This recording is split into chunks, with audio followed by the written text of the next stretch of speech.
నమస్కారం. మనుషుల స్వభావం రెండు రకాలుగా ఉంటుంది. అవసరమైనప్పుడు తేనెలా తియ్యగా మాట్లాడతారు, అవసరం తీరినప్పుడు తేలులా కుట్టి మాట్లాడతారు. తాను కూర్చున్న కొమ్మ విరిగిపోతుందేమో అన్న భయం పక్షికి ఉండదు.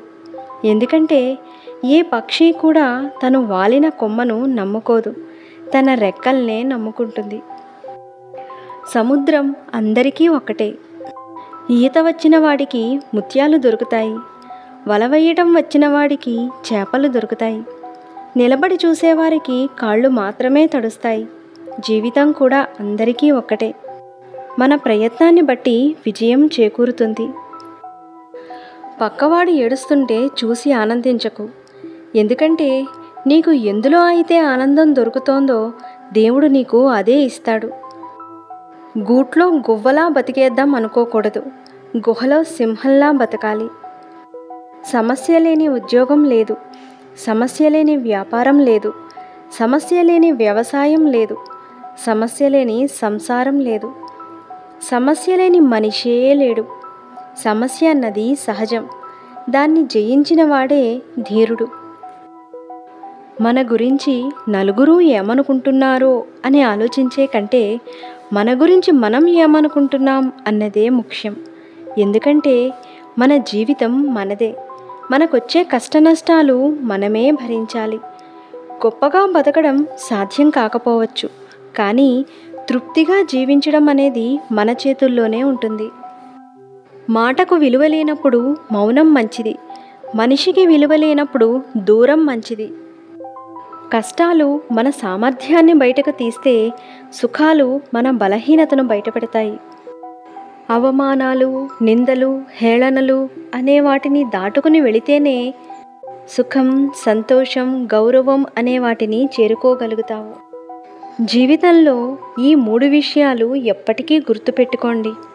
1, నీ మీద నమ్మకం లేని వారికి సంజాయిషీలు చెప్పకండి. 2, నీకు గౌరవం లేని చోట నువ్వు ఉండాల్సిన అవసరం లేదు. 3, నీ కన్నీళ్లకు విలువ ఇవ్వని వారి కోసం అస్సలు బాధపడవలసిన అవసరమే లేదు. నీకు కష్టమనిపిస్తున్న నీ ఉద్యోగం ఒక నిరుద్యోగికి జీవితకాల స్వప్నం. నీకు విసుగు తెప్పిస్తున్న నీ పిల్లలు లేని దంపతులకు మధుర స్వప్నం. నీకు లభించిన ఇల్లు అది చిన్నదైనా నీడలేని వారికి అద్భుత స్వప్నం. నీ వద్ద ఉన్న చిన్న సంపాదన చిల్లిగవ్వ కూడా లేని వారికి ఊరటనిచ్చే స్వప్నం. ఆరోగ్యవంతమైన నీ జీవితం రోగికి అమృతతుల్యమైన స్వప్నం. నీ ముఖంపై చిరునవ్వు బాధలో ఉన్నవారికి ఊరట. నీకు లభించిన వాటి పట్ల కృతజ్ఞుడవై ఉండు. సంతృప్తికరమైన జీవితాన్ని అలవాటు చేసుకుంటే ప్రతి క్షణం ఆనందమే నీ చిరునామాగా ఉంటుంది. గతాన్ని తక్కువగా ఆలోచించు, భవిష్యత్తుని ఎక్కువగా ప్రేమించు. అప్పుడే మనసు ఆరోగ్యంగా ఉంటుంది. మనసు ఆరోగ్యంగా ఉంటేనే మనిషి ఆరోగ్యంగా ఉంటాడు. బంధాలు కలిపేది మాట, బంధాలు తెంచేది మాట, గాయాలు చేసేది మాట, గాయాలు మాన్పేది మాట, ప్రాణం పోసేది మాట, ప్రాణం తీసేది మాట. మాటే నిన్ను గెలిపిస్తుంది, ఆ మాటే నిన్ను ఓడిస్తుంది కూడా. అందుకే మాట్లాడే ముందే ఆలోచించి మాట్లాడు. నీటిలో పడ్డ ప్రతి వాడు చనిపోడు, ఈత రానివాడు మాత్రమే చనిపోతాడు. అలాగే సమస్యల్లో ఉన్న ప్రతి వాడు ఓడిపోడు, సమస్య పరిష్కారానికి ప్రయత్నం చెయ్యనివాడు మాత్రమే ఓడిపోతాడు. మనం అనుకున్న పని త్వరగా పూర్తి అవ్వాలంటే కష్టపడి పని చెయ్యడంతో పాటు ఇష్టపడి పని చెయ్యడం కూడా చాలా ముఖ్యం.